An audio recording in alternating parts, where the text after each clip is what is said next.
నియోజకవర్గాల పునర్విభజన అనేది రాజకీయంగా దక్షిణాది రాష్ట్రాలను నియంత్రించడానికి కేంద్ర ప్రభుత్వం వినియోగించుకుంటుంది. ఇది ఏమాత్రం మన దక్షిణాది రాష్ట్రాల హక్కులకు దక్షిణాది రాష్ట్రాలకు మంచిది కాదు, క్షేమం కాదు. అందుకే ఈ సభ రాజకీయాలకు అతీతంగా తెలంగాణ రాష్ట్రంలో కూడా బట్టి విక్రమార్క గారు, అదేవిధంగా జానారెడ్డి గారు, కేశవరావు గారిని పెట్టి అన్ని రాజకీయ పార్టీలతోని సంప్రదింపులు చేపట్టి అన్ని రాజకీయ పార్టీలను కూడా దక్షిణాది రాష్ట్రాల్లో ఉన్న, ముఖ్యంగా తెలంగాణ రాష్ట్రంలో ఉన్న అన్ని రాజకీయ పార్టీలను, ప్రజా సంఘాలను కూడగట్టుకొని తెలంగాణ రాష్ట్రం మొత్తం ఒకే మాట మీద ఉన్నారు, ఒకే బాటలో ఉన్నారు, నియోజకవర్గాల పునర్విభజనకు సంబంధించి అని కేంద్ర ప్రభుత్వాన్ని ఒక సందేశాన్ని పంపించాలనే ప్రయత్నం. అందులో భాగంగానే ఈరోజు ఈ సభలో మనం ఈ తీర్మానాన్ని ప్రవేశపెట్టుకున్నాము. ఈ తీర్మానం నేపథ్యంలో ఏదైతే కేంద్ర ప్రభుత్వం కానీ లేకపోతే కొంతమంది వాదనలు ఏవైతే చేపడుతుండ్రో ఈ వాదనలకు సంబంధించి కొన్ని వివరాలు సభ ద్వారా నేను తెలంగాణ సమాజానికి చెప్పదలుచుకున్నా. 50 సంవత్సరాల క్రితం ఇందిరాగాంధీ గారు గుర్తించి జనాభా ప్రాతిపదికన నియోజకవర్గాల పునర్విభజన దేశ స్థాయిలో జరిగితే ఇది రాష్ట్రాల మధ్య వైషమ్యాలను, రాష్ట్రాల మధ్య తారతమ్యాలను తీసుకురావడానికి అవకాశం ఉంటుంది అని చెప్పి ఆనాడు 50 సంవత్సరాల క్రితమే శ్రీమతి ఇందిరాగాంధీ గారు దూరదృష్టితో గుర్తించి రాజ్యాంగ సవరణ చేశారు. అటల్ బిహారీ వాజ్పేయి గారు కూడా ప్రధానమంత్రిగా బాధ్యత తీసుకున్న తర్వాత వారు కూడా ఈ అంశాన్ని గుర్తించి ఇందిరాగాంధీ గారు చూపించిన బాటలోనే వారు నడిచిండ్రు. కానీ మోడీ గారు వచ్చిన తర్వాత ఆ ఆలోచనలో లేరు. ఈరోజు కేంద్ర మంత్రులు కొంతమంది ఇంతవరకు ప్రభుత్వం చర్చించలేదు, ప్రభుత్వం నిర్ణయం తీసుకోలేదని ఏదైతే వాదిస్తున్నారో ఆ వాదన అర్ధ సత్యం అని నేను చెప్పదలుచుకున్నాను అధ్యక్ష. ఈ సందర్భంగా 2-3 అంశాలు. ఆంధ్రప్రదేశ్ పునర్విభజన చట్టం 2014 ప్రకారము తెలంగాణ రాష్ట్రంలో ఉన్న 119 శాసనసభ నియోజకవర్గాలు 153 పెంచాలని, ఆంధ్రప్రదేశ్లో ఉన్న 175 శాసనసభ నియోజకవర్గాలను 225 వరకు పెంచాలని చట్టంలో పొందుపరిచి పార్లమెంటులోని చట్టం చేస్తే 11 సంవత్సరాల చట్టాన్ని కేంద్ర ప్రభుత్వం అమలు చేయలేదు.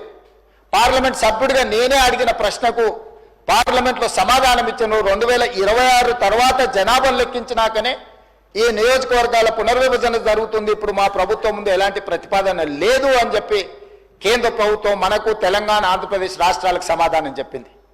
కానీ అదే సందర్భంలో కేంద్ర ప్రభుత్వానికి కేంద్రంలో ప్రభుత్వాన్ని ఏర్పాటు చేసిన రాజకీయ పార్టీ ప్రయోజనం కోసము జమ్మూ కాశ్మీర్లో నియోజకవర్గాల పునర్విభజన చేపట్టినరు, సిక్కింలో నియోజకవర్గాల పునర్విభజన చేపట్టినరు. ఈ 2 రాష్ట్రాలలో పునర్విభజన చేపట్టడానికి తీసుకున్న ప్రాతిపదిక 2011 జనాభా ప్రాతిపదికన నియోజకవర్గాల పునర్విభజన చేపట్టిన అధ్యక్ష. కేంద్ర ప్రభుత్వం ఒక పక్కన మనకు అందిస్తున్న సమాచారం కానీ లేకపోతే మనకు కల్పిస్తున్న భ్రమలు కానీ వేరు, కానీ కేంద్ర ప్రభుత్వం తీసుకుంటున్న నిర్ణయాలు వేరు.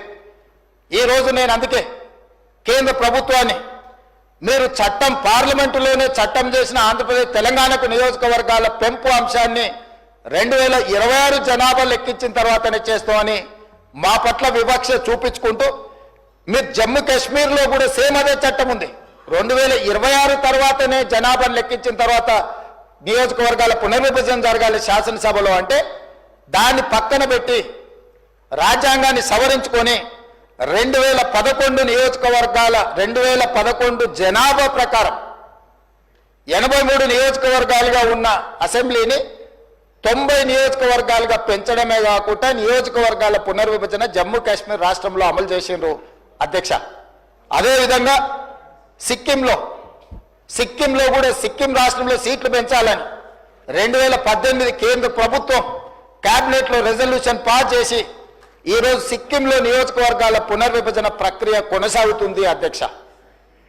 జమ్మూ కాశ్మీర్లో కానీ సిక్కిం రాష్ట్రంలో కానీ నియోజకవర్గాల పునర్విభజన 2011 జనాభా దామాషా ప్రకారమే నియోజకవర్గాల పునర్విభజన జరిగింది. మరి ఈరోజు మేము ఆందోళన చెందడానికి, ఈరోజు ఈ శాసనసభలో తీర్మానం ప్రవేశపెట్టడానికి కేంద్ర ప్రభుత్వం అవలంబిస్తున్న ద్వంద్వ విధానాలను ఈరోజు ప్రజల దృష్టికి తీసుకువెళ్లడం కోసమే ఈరోజు తీసుకున్నాము. పార్లమెంటులోనే 2014 పునర్విభజన చట్టంలో పొందుపరిచిన ఆంధ్రప్రదేశ్ తెలంగాణ శాసనసభ నియోజకవర్గాల పెంపును మీరు పక్కన పెట్టి మీకు రాజకీయ ప్రయోజనం లేదని 2 రాష్ట్రాల్లో అసెంబ్లీ సీట్లు పెంచకపోవడం, రెండో పక్కన మీకు రాజకీయ ప్రయోజనం ఉందనుకున్న జమ్మూ కాశ్మీర్ అండ్ సిక్కింలో శాసనసభ నియోజకవర్గాలను పెంచడం, ఆ పెంచడానికి ప్రాతిపదిక 2011 జనాభా లెక్కలు తీసుకోవడం అనేది ఈ రోజు మన అందరం కూడా గమనించవలసిన అవసరం ఉన్నది అధ్యక్ష. ఇది చాలా ప్రమాదకరమైన సందర్భం. ప్రమాద గంటికలు మోగుతున్నాయి.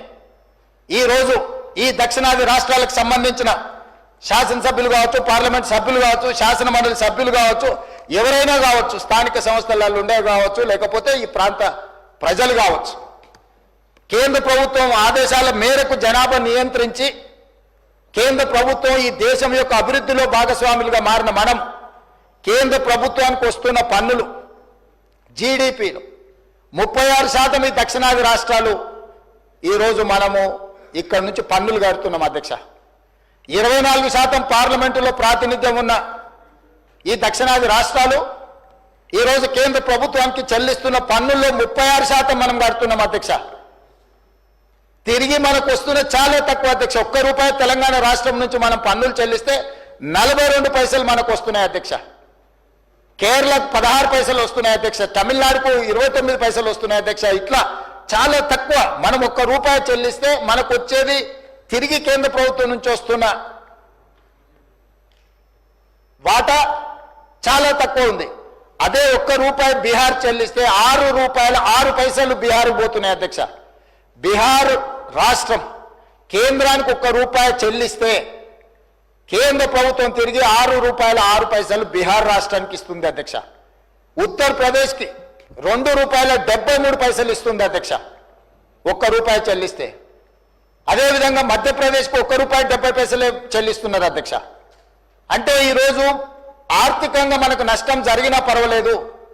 ఈరోజు ఆర్థిక అభివృద్ధితో పాటు ఉద్యోగ ఉపాధి అవకాశాలలో దక్షిణాది రాష్ట్రాలు ఈ దేశానికి ఆదర్శంగా నిలబడ్డాయి. ఆర్థిక ప్రయోజనాలు మనకు దెబ్బతిన్నా దేశం యొక్క స్ఫూర్తిని, దేశభక్తిని దక్షిణాది రాష్ట్రాలు చాటుకొని స్పష్టంగా ఆర్థికంగా మనకు నష్టం జరిగిన కేంద్ర ప్రభుత్వంలో భాగస్వాములుగా మనం ఈ దేశ నిర్మాణంలో, ఈ దేశ అభివృద్ధిలో భాగస్వాములుగా మారినాం. కానీ ఈరోజు ఆర్థిక ప్రయోజనాలను వదులుకున్నా ఈరోజు రాజకీయంగా మన ప్రాతినిధ్యాన్ని వదులుకోవడానికి మనం సిద్ధంగా లేము అధ్యక్ష. అందుకే ఈరోజు మేము స్పష్టంగా కేంద్ర ప్రభుత్వాన్ని డిమాండ్ చేస్తున్నాం. 100% ఈ అంశానికి సంబంధించి విస్తృత స్థాయిలో చర్చ జరగాలి. మీరు 2002లో వాజ్పేయి గారు చేసిన తీర్మానానికి మీరు కట్టుబడి ఉన్నారా లేదా, లేదా మీరు జమ్మూ కాశ్మీర్లో లేకపోతే సిక్కింలో 2011 జనాభా ప్రాతిపదికన ఏదైతే నియోజకవర్గాల పునర్విభజన చేసిందో ఈ రోజు 2011 కానీ లేకపోతే 2026లో జనాభాను లెక్కించి ఆ ప్రాతిపదికన నియోజకవర్గాల పునర్విభజన చేస్తే మన ప్రాతినిధ్యము 19% పడిపోయి మన అవసరం లేకుండానే, మన ప్రాతినిధ్యం లేకుండానే, మన ఓట్లతో సంబంధం లేకుండానే కేంద్రంలో ప్రభుత్వం ఏర్పడే పరిస్థితులు ఉన్నాయి. ఆ పరిస్థితిని కల్పించుకోవడానికి కేంద్రంలో అధికారంలో ఉన్న రాజకీయ పార్టీ ఈ రోజు ఒక ప్రణాళికబద్ధంగా దక్షిణాది రాష్ట్రాల మీద దాడి జరుగుతున్నది అధ్యక్ష. అందుకే ఈ ఆందోళనకరమైన నేపథ్యంలో తెలంగాణ రాష్ట్ర ప్రభుత్వం రాజకీయాలకు అతీతంగా అందరికీ నేను విజ్ఞప్తి చేస్తున్నా, మీరందరూ మనమందరం కలిసికట్టుగా కేంద్ర ప్రభుత్వంతో మాట్లాడదాం, కేంద్ర ప్రభుత్వంతో చర్చలు చేద్దాం. కలిసి వస్తే కలిసి వస్తుంది, కలిసి రాకపోతే మన అందరం ఒక పోరాటాన్ని నిర్మాణం చేసుకోవాల్సిన అవసరం ఉంది. అందుకే తెలంగాణ రాష్ట్రంలోనే స్పష్టంగా అన్ని రాష్ట్రాలకు విజ్ఞప్తి చేసిన ఈ వేదిక మీద నుంచి కూడా కేరళ, తమిళనాడు, పుదుచ్చేరి, ఆంధ్రప్రదేశ్ అండ్ కర్ణాటక ముఖ్యమంత్రులకు నేను విజ్ఞప్తి చేస్తున్నా. తొందరలోనే మా బట్టి విక్రమార్క గారు, అదేవిధంగా జానారెడ్డి గారు, కేశవరావు గారి నేతృత్వంలో తెలంగాణ రాష్ట్ర ప్రభుత్వం దీనికి సంబంధించి అన్ని రాజకీయ పార్టీలు, ప్రభుత్వాలు, ప్రజా సంఘాలతో సమావేశాన్ని ఏర్పాటు చేయబోతుంది. దానికి మీరు అందరూ రాండి. ఆ సమావేశంలో మనందరం కలిసి మన యొక్క ఆవేదనను, ఆలోచనను, భవిష్యత్తులో మనకు జరగబోయే నష్టాన్ని ఏ విధంగా పూడ్చుకోవాలనో, ఏ రకంగా కేంద్ర ప్రభుత్వంతో మనకు కావలసిన అంశాలను పరిష్కరించుకోవాలనో దానికి అందరూ సహకరించాలి. ఈ సభలో ఉన్న సభ్యులందరినీ సంపూర్ణంగా ఈ తీర్మానానికి మద్దతు పలికి రాజకీయాలకు అతీతంగా తెలంగాణ రాష్ట్రం రాజకీయ పార్టీలు, ప్రజాప్రతినిధులు అందరూ కూడా మనం కలిసికట్టుగా ఉన్నామనే సందేశాన్ని కేంద్ర ప్రభుత్వానికి ఇవ్వాలి. తమరి అనుమతితో వీళ్ళందరినీ కూడా దీన్ని ఆమోదించవలసిందిగా కోరుకుంటూ మీ దగ్గర సెలవు తీసుకుంటున్నాను అధ్యక్ష.